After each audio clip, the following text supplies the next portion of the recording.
up guys, welcome back to another video. So I got this new gadget. It's supposed to keep this camera on the windshield. We'll see if it actually holds. Hopefully it does, because I don't want to drop my camera, but if it does, it does. It's okay. I'm going to adjust the mic there real quick. It looks like it might be a little dark. Let's let some more light in.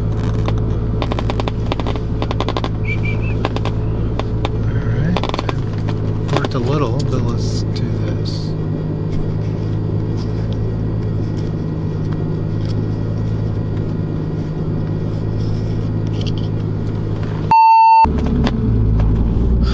Alright, I think we got that situated.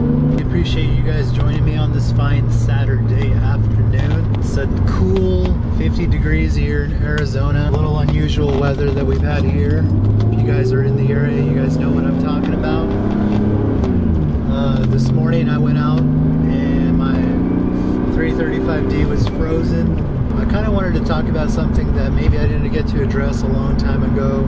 February of last year or March, I got in a car accident with my 335i, and for those of you that have been following my channel for quite some time, and back then I had a pretty nice 335i that I had done a lot of modifications to. At that time it was anywhere over like 670, 700 wheel horsepower or something like that. That was a car that I was really looking to build and maybe make a more of like a show car, I guess. It's kind of like a blessing in disguise to get in a car accident and get the car totaled, because afterwards I was going to actually end up buying another 335i, but I ended up not. And I couldn't really find one that I thought I would enjoy. Ended up just buying like a daily driver, which is the 335D, which you guys have seen, and used some of that money that I recouped to put into the M3. I really wanted to do a turbo build on it, and with the money I got from all the parts on my 335i, I was able to fund that project and kind of turn this car into what it is now. Kind of go over what are the 5 reasons why I ended up not buying the 335i again, and why I just decided to stick with the E36 M3 as my fun toy car. Reason number 1. So the 335i I had noticed had gone down in value significantly. If you guys had watched my video about how much money I had spent on my 335i, it was a 2007 with like 170,000 miles. But the overall value I noticed was going down pretty significantly. I felt like back in the day, like when I first bought my 335i, maybe like a couple years after, you could pull a pretty penny for them if they were modified, because people were really paying them, paying premium prices for it. And I noticed that some guys had some single turbo BMW 335s or 135s that they were selling for like 16,000, which is kind of crazy, and the stock cars were going for like 9,000. And on my car, I mean, I had put so much money into it, I knew there was no way I was going to get it out unless I parted it. So it was kind of a blessing in disguise. That was one of the biggest reasons why I just ended up not buying another 335i. Even the newer ones aren't really holding their value much, and you can find a pretty decent one like a 2011 for like under 10 grand now, which is a pretty good deal still. So I just ended it. That was one of the biggest reasons. Reason number 2. So I know that you could get pretty decent power on those 335i's, but you were kind of capped unless you were going to build the motor and do anything crazy. Really, like it was like 600 wheel horsepower was what the stock engine could handle. I know a lot of guys are running like 700 plus, but there's only so much that the engine will handle for quite some time. And on that car, it's only a matter of time when you're pushing big numbers like that. And as you guys noticed from my video or my experience, the rods can only hold so much torque, and before they unfortunately give out. Reason number 3, so when I was considering buying another 335i, I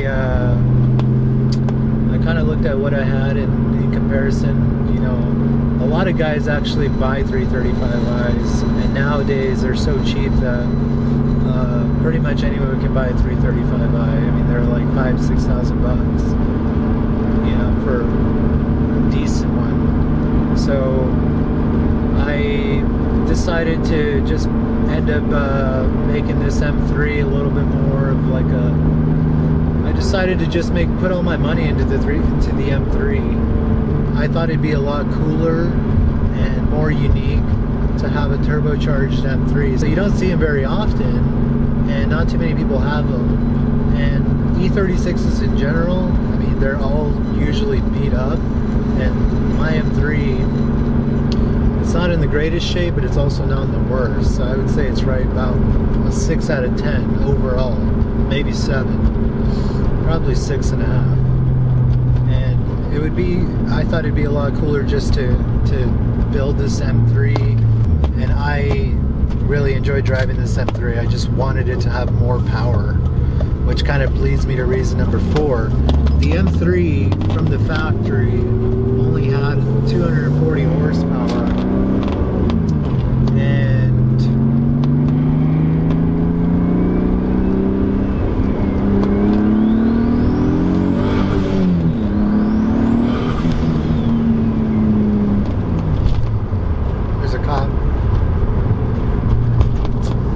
so the M3 from the factory only had 240 horsepower.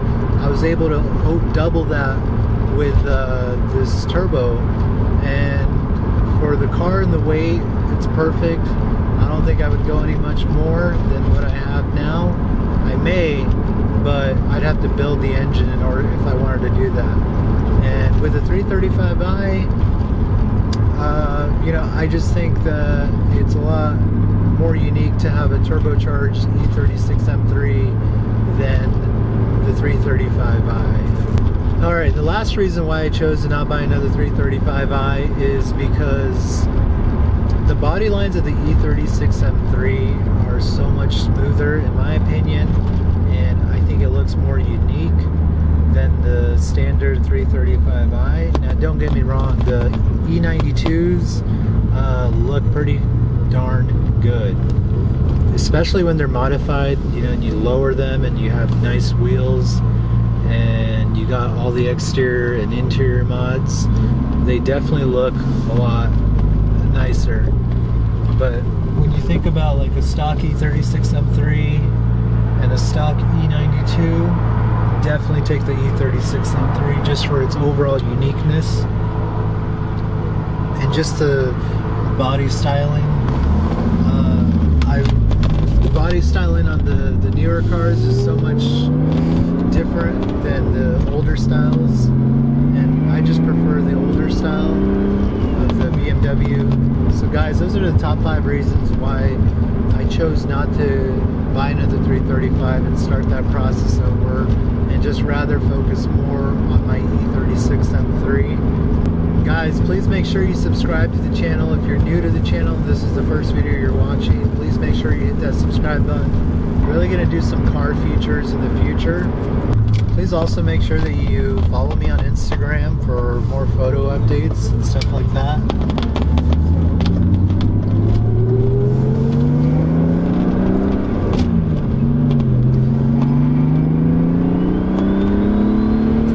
I appreciate you guys all watching the video and sticking through it till the end. But for now, I'll leave you guys with a few quotes.